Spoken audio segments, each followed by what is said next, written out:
tout le monde!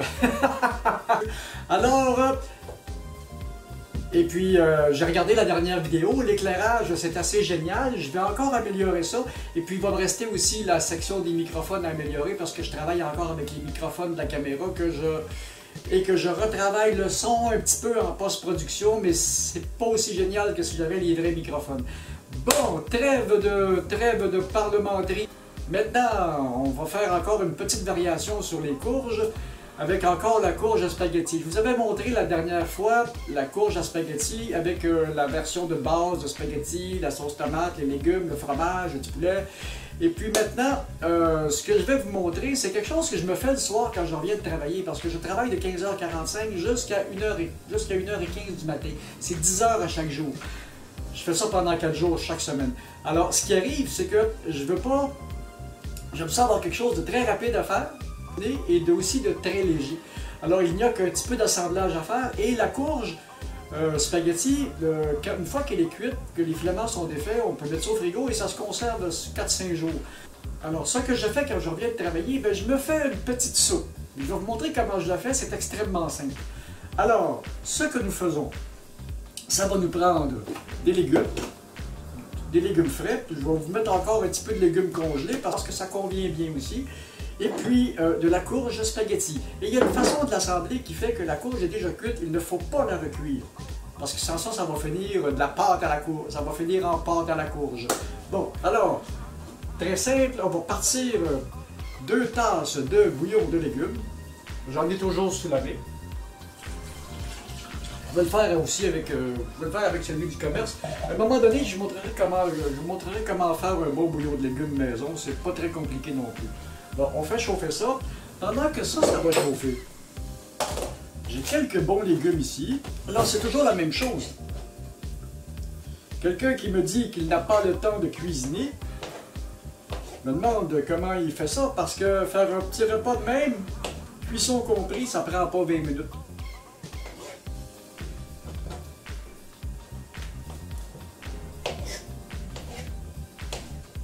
Voilà, un petit peu de champignons. On a du brocoli, on va mettre un petit peu de brocoli. Une couple de fleurs comme ça.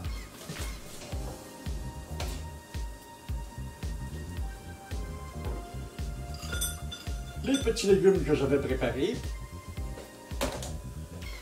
Oh, en passant, on peut mettre un petit peu de poivron. Tant qu'à faire. Ça, j'en mets pas trop parce que ça goûte beaucoup. Puis, ah, ben tiens, il y a un petit peu de laitue. Et il y a les pieds de brocoli, eux autres, ils sont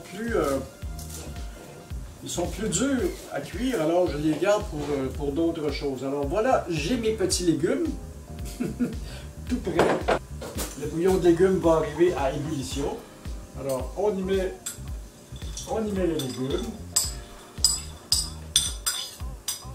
On va laisser mijoter ça un petit peu parce que mes brocolis ont besoin d'être blanchis, mais les autres légumes du congelé sont déjà blanchis parce que ce sont des légumes congelés du commerce, mais c'est des légumes un peu plus durs. C'est du haricot et puis c'est du haricot, du maïs et puis de la carotte. Mais on laisse ça aller pendant, je sais pas moi, à peu près 4 ou 5 minutes, le temps que les légumes cuisent. Pour le frigo, pour conserver des légumes, c'est génial. Ça prend un grand plat qui va pouvoir, parce que si on regarde à l'intérieur, c'est très, il y a toute une condensation qui s'est faite. C'est un des secrets de conservation des légumes. Il faut arriver à avoir un bol assez grand pour créer une espèce de microclimat pour que l'air et puis que l'eau circule dans le plat. C'est ça qui va hydrater les légumes.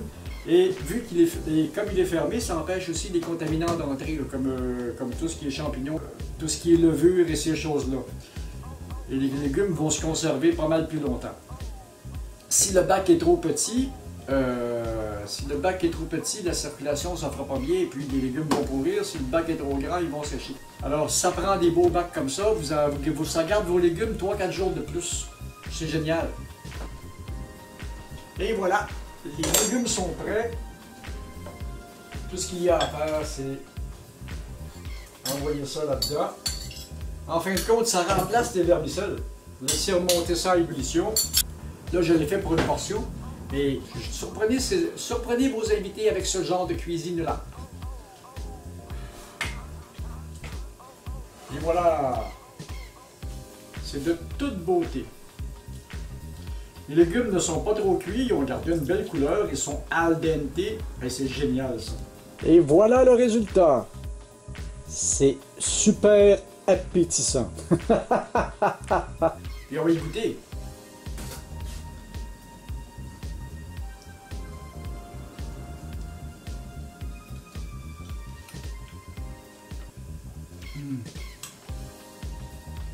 Et voilà. Ça, c'est mon petit repas d'après le travail. Et regardez-moi la couleur. Et regardez-moi la couleur des légumes. Et c'est du pur végétal. C'est apprendre à cuisiner avec les courges. Puis les courges ont l'avantage aussi que vous les gardez dans un endroit très frais et ça se conserve longtemps avant que vous les utilisiez.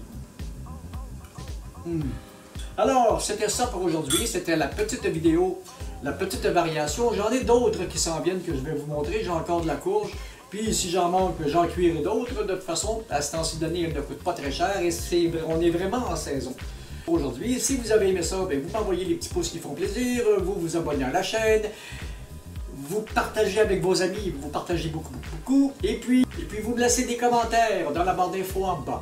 Et puis je mets souvent des recettes ou je mets souvent des informations supplémentaires dans la barre d'infos, donc ça vaut la peine d'aller voir pour avoir des compléments d'information. Alors, moi, je vais aller manger ma petite collation. On n'est pas à 1h du matin, mais c'est tout comme. Salut!